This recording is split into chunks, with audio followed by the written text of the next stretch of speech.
नमस्कार, सत श्री अकाल बच्चों, कैसे हो आप लोग। आज एक फिर से बहुत ही इंटरेस्टिंग और एक्साइटिंग क्वेश्चन में लेके आया हूं। तो अगर आप इस क्वेश्चन को सॉल्व कर पाते हो तो मैं मानूंगा कि आप आईआईटी जे और नीट की बहुत अच्छी प्रिपरेशन कर रहे हो बच्चों। तो बस आपको क्या करना है, वही करना है जो आप हमेशा से करते आए हो।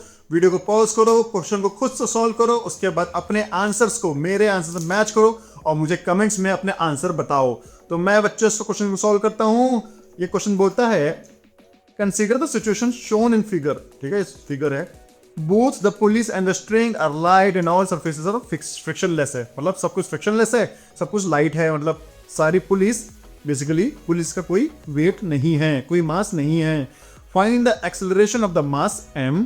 अच्छा जी, तो हमें बेसिकली ये एक्सेलरेशन a निकालना है और दूसरा निकालना है find the tension in the string. ठीक है, टेंशन इन द स्ट्रिंग निकालना है। तो बेसिकली यहाँ पे एक T होगा, यहाँ पे एक T डैश होगा। T और T डैश निकालना है हमें। ठीक है, और तीसरा है calculate the force exerted by the clamp on the pulley A। अच्छा, क्लैंप पुली A पे एक फोर्स लगाएगा, वो निकालना है। तो ठीक है भैया, तो हमें बेसिकली इस क्लैंप पे एक फोर्स लगेगा, है ना। ऐसे करके यहाँ पे मैं इसको बोल देता हूँ T डबल डैश। तो T डबल डैश जो क्लैंप A पुली पे लगाएगा, वो फोर्स निकालना है। तो बच्चों सॉल्व करते हैं इस क्वेश्चन को, देखते हैं कैसे करेंगे। तो क्या करना होता है, सबसे पहले तो हमें एक्सेलरेशन A निकालना है। तो पहले मैंने आपको लिख लिया कि मैंने एक्सेलरेशन A, लेट्स कंसीडर कि ब्लॉक M जो है वो A एक्सेलरेशन से नीचे जा रही है। ठीक है, तो इसका क्या मतलब है बच्चों, कि अगर ये एक्सेलरेशन A है, अब इसमें मैं ये क्या करूंगा। अब बच्चों एक चीज आप देखिए, अगर ये डिस्प्लेसमेंट x नीचे जाता है ना, ये पूरा डिस्प्लेसमेंट x नीचे जाता है, तो ये जो स्ट्रिंग होगी, ये वाली टोटल स्ट्रिंग होगी, है ना, यहां से लेके यहां तक जो स्ट्रिंग होगी वो भी x से रिड्यूस हो जाएगी, है ना बच्चों। So this will reduce by x। ठीक है बच्चों, लेकिन अब जितनी जो भी रिड्यूस होगी वो बेसिकली बच्चों बराबर बराबर हिस्से में रिड्यूस होगी। तो अगर ये टोटल x रिड्यूस हो रही है तो ये ऊपर वाली भी x/2 रिड्यूस होगी और नीचे वाली x/2 रिड्यूस होगी। ठीक है बच्चों, सो अगर m x से नीचे गया तो जो ऊपर की स्ट्रिंग है वो x/2 रिड्यूस होगी, क्योंकि भैया टोटल रिड्यूस होना है x और उसको हाफ हाफ बांट लेंगे, है ना। तो इसका मतलब है ये भी x/2 से रिड्यूस होगी, नीचे वाली भी x/2 से रिड्यूस होगी। तो इसका क्या मतलब है, ये जो पुली है वो x/2 से राइट की तरफ मूव होगा। तो इसका क्या मतलब है, जो 2m ब्लॉक है वो भी x/2 से राइट की तरफ मूव होगा। ठीक है बच्चों, तो अब मैं इसको ऐसे, अब मैं इसको बेसिकली हटा देता हूं, मिटा देता हूं, सो दैट आप कंफ्यूज ना हो जाए। ठीक है, तो अब अगर ये x/2 से ये नीचे आ रहा है तो अब हम डिवाइड बाय टाइम करेंगे तो ये वेलोसिटी हो जाएगा, और फिर से हम टाइम से डिवाइड करेंगे, क्योंकि टाइम तो बच्चों जो लग रहा है वो लगेगा ही, है ना, वो एक्सेलरेशन हो जाएगा। तो अगर ये एक्सेलरेशन A से नीचे जाएगा तो ये जो है बच्चों A/2 से एक्सेलरेट करेगा राइट साइड। ठीक है बच्चों,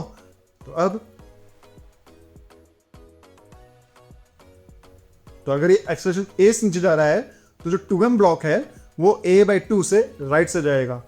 बस हमने एक्सेलरेशन लिख ली है दोनों ब्लॉक पे, है ना। अब हम क्या करते हैं, फ्री बॉडी डायग्राम बनाते हैं। तो चलो बनाते हैं फ्री बॉडी डायग्राम। ये ब्लॉक M है ना बच्चों, इस पे एक फोर्स लग रहा है mg और इस पे टेंशन लग रहा है T। ठीक है, इस ब्लॉक का एक्सेलरेशन है नीचे A। तो हम इसका फ्री बॉडी डायग्राम लिखेंगे हम। ठीक है, क्योंकि एक्सेलरेशन A डाउनवर्ड है तो मैं मानूंगा कि mg बड़ा है। मानूंगा क्या मतलब, mg बड़ा ही है, क्योंकि एक्सेलरेशन A डाउनवर्ड लिया है मैंने। So mg minus T equal to ma। ठीक है, ये पहली क्वेश्चन लिख लेंगे मैं।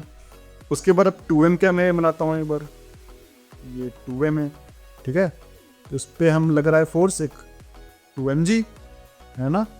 और ये लग रहा है नॉर्मल रिएक्शन फोर्स, और यहाँ पे लग रहा है टी डैश। ठीक है बच्चों, और भी फोर्स लग रहा है? बिल्कुल नहीं लग रहा। तो बस 2mg n के बराबर होगा, क्योंकि ब्लॉक जो है वो मूव कर रहा है a/2 से राइट साइड, है ना। तो इसका मतलब है नॉर्मल रिएक्शन फोर्स 2mg के बराबर होगा, क्योंकि वर्टिकल डायरेक्शन में कोई मोशन नहीं है। तो बस अब यहां से हम लिखेंगे फिर से इसका equation, which is E dash, और कोई फोर्स है नहीं, विच इज 2m a/2। ठीक है बच्चों, तो यहां से हो जाएगा टी डैश इक्वल टू 2 से 2 कट जाएगा m a। ठीक है बच्चों, सो ये टी डैश m a के बराबर हो जाएगा। लेकिन अब हम अभी भी t और t डैश के बीच में भी रिलेशन निकालना पड़ेगा, है ना बच्चों, क्योंकि कितने अननोन है, एक्सेलरेशन अननोन है ना, t डैश अननोन है, t अननोन है। हमारे पास दो इक्वेशन तीन अननोन सॉल्व नहीं हो सकती, हमें एक और इक्वेशन बनानी पड़ेगी। चलो देखते हैं कहां से बनाते हैं, कैसे बनाते हैं। तो हम क्या करते हैं, इस बार हम पुली बी का, है ना, फ्री बॉडी डायग्राम बनाते हैं। सो पुली बी क्या है, पुली बी पे अगर ये टेंशन है बच्चों, तो ये पूरी स्ट्रिंग में टेंशन होगा। ठीक है, सो ये टेंशन टी, ये टेंशन टी, और उसके बाद ये जो पुली है ना, यहां पे टेंशन क्या है, टी डैश है। ठीक है बच्चों, तो क्योंकि इस स्ट्रिंग में टेंशन टी डैश है। ठीक है, तो अब इस पुली पे इसका मास क्या है बच्चों, 0। तो मतलब जो ओवरऑल जो फोर्स होगी वो 0 हो जाएगी अपने आप ही, क्योंकि मास 0 है। चलो लिखते हैं हम लोग, T dash minus 2t equal to, है ना, एक्सेलरेशन इसका, हालांकि a/2 है ही इधर, ये पुली भी, जो पुली है वो भी a/2 से राइट की तरफ जाएगी। ठीक है बच्चों, सो लेकिन मास 0 है इसका, सो मास 0 मल्टीप्लाई बाई a/2। सो इसका मतलब है t dash equal to 2t। ठीक है बच्चों, सो ये जो ब्लॉक है ना, इस पे जो फोर्स लग रहा है वो 2t लग रहा है। तो बस अब रखते हैं। ठीक है, सो पहली क्वेश्चन होगी mg minus T equal to mass acceleration, और दूसरी क्वेश्चन होगी टी डैश की जगह 2t रख दिया हमने यहाँ पे, 2t equal to mass into acceleration. ठीक है बच्चों, यहां से अब हम क्या करेंगे बच्चों, टी को निकाल के, एक्सेलरेशन निकालना है ना, तो यहां से हम टी निकालेंगे और इस पे सब्स्टिट्यूट कर देंगे। तो अब देखते हैं, चलो भैया निकालते हैं। सो यहां से टी की वैल्यू क्या हो जाएगी बच्चों, mg minus M A. So 2 times mg minus M A, है ना बच्चों, इक्वल टू एम ए। ठीक है बच्चों, समझ में आ गया ना। फिर हो जाएगा 2mg, ये माइनस 2ma हो जाएगा, उधर से लेकर 3ma हो जाएगा, 3ma, और यहां से मास कट गया। So acceleration A equal to 2g/3। चलो भाई, एक्सेलरेशन 2g/3 आ गया, तो हमारा पहला इक्वेशन सॉल्व हो गया। और टेंशन इन द स्ट्रिंग, यहां से आप एक्सेलरेशन ए को बेसिकली टी डैश यहां से निकालोगे, है ना। जैसे यहाँ पे ए को 2g/3 रखोगी, तो यहाँ से t की वैल्यू आ जाएगी। सो t इक्वल टू m, और a की वैल्यू क्या जाएगी, m/2, क्योंकि ये वाला इक्वेशन में रख रहा हूँ मैं। सो t इक्वल टू m/2, और एक्सेलरेशन क्या हो जाएगा, 2g/3, यहाँ से 2 से 2 कट गया, ये बचा mg/3। जो कैपिटल T है वो mg/3 है। सो t डैश कितना हो जाएगा बच्चों,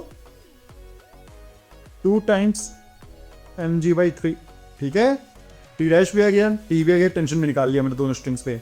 अब क्या पूछा है, calculate the force exerted by the clamp on the pulley A. अच्छा जी, अब पुली का फ्री बॉडी डायग्राम बना लेते हैं। फ्री बॉडी डायग्राम व्हाइट से ठीक है, यहाँ पे टेंशन टी लग रहा है, ठीक है बच्चों, यहाँ पे टेंशन टी लग रहा है और एक यहाँ पे टेंशन टी लग रहा है। उसके बाद इस पुली का ऐसे करके क्लैंप है, ठीक है, और इस क्लैंप पे है ना, हाँ, इस क्लैंप पे एक टेंशन टी ऐसा लग रहा है, ठीक है। टी की वैल्यू हमें पता है mg/3। तो यहां से जो पुली है ये भी पुली है, मासलेस है, सब कुछ है, ठीक है बच्चों। सो ओवरऑल इस पुली का एक्सेलरेशन 0 है ना, मतलब बेसिकली टोटल फोर्स 0 होगा। तो इसका मतलब है कि अगर पुली पे है ना बच्चों, बेसिकली पुली की बात कर रहा है ये, calculate the force exerted clamp on the pulley. So clamp पे फोर्स लग रहा है, तो ये क्लैंप के फोर्स लग रहा है ना, तो हम क्लैंप पे फोर्स लेंगे, हम पुली पे फोर्स लेंगे, हम पुली का फ्री बॉडी डायग्राम बना रहे हैं, ठीक है। तो ये पुली का फ्री बॉडी डायग्राम है, बस जो तीसरा फोर्स लग रहा है, जो तीसरी स्ट्रिंग है वो क्लैंप पे जुड़ी है, तो हम वो नहीं लेंगे हम, ठीक है। तो यहाँ पे जो ओवरऑल फोर्स लगेगा वो इक्वेट हो जाएगा, ठीक है। मतलब ओवरऑल जो फोर्स लगेगा पुली पे वो 0 लगेगा। क्यों लगेगा 0? क्योंकि पुली मासलेस है ना। अगर पुली मासलेस है तो 0 लगेगा। इसका मतलब है हम यहाँ पे जो इसका इक्विवेलेंट फोर्स है, ये टी है, तो हमें पता है बच्चों, यहाँ से हम निकाल सकते हैं √2t। तो बेसिकली ये √2t इस पुली पे इस डायरेक्शन में लगेगा। सो √2t जो होगा फोर्स वो डायरेक्शन लगेगा, और उसका जब कॉम्पोनेंट लेंगे तो यहाँ पे t हो जाएगा, और उसका कॉम्पोनेंट लेंगे तो यहाँ पे t हो जाएगा। इसकी और ये जो दो t हैं वो जो फोर्स स्ट्रिंग जो फोर्स पुली पे लगा रही है उसको इक्वेट कर लेंगे, उसको बैलेंस आउट कर लेंगे, जिसकी वजह से जो ओवरऑल फोर्स है पुली पे वो 0 हो जाएगा, ठीक है बच्चों। सो ये टी हो जाएगा, और फाइनल जो इक्विवेलेंट होगा वो √2t लगेगा। सो जिन बच्चों का ये तीनों आंसर सही आया है वो बच्चे बहुत अच्छा कर रहे हैं, वो बच्चे जिंदगी में और इवन IIT JEE और नीट में भी अच्छा करेंगे, ठीक है। और जो बच्चे अभी इस क्वेश्चन को नहीं समझ पाए या नहीं कर पाए, उन बच्चों को सारे मेरे थियरिटिकल वीडियोस देखने हैं, इवन मेरे जितने सारे न्यूमेरिकल्स हैं उनको भी देख के खुद से सॉल्व करना है। बच्चों मैं गारंटी देता हूं कि मैं इतने अच्छे से समझा रहा हूं कि आपको पूरा का पूरा क्वेश्चन और पूरे सारे कॉन्सेप्ट आपके क्लियर हो जाएंगे। तो बच्चों मैं मिलता हूं आपको नए इंटरेस्टिंग और सारे क्वेश्चन में, तब तक के लिए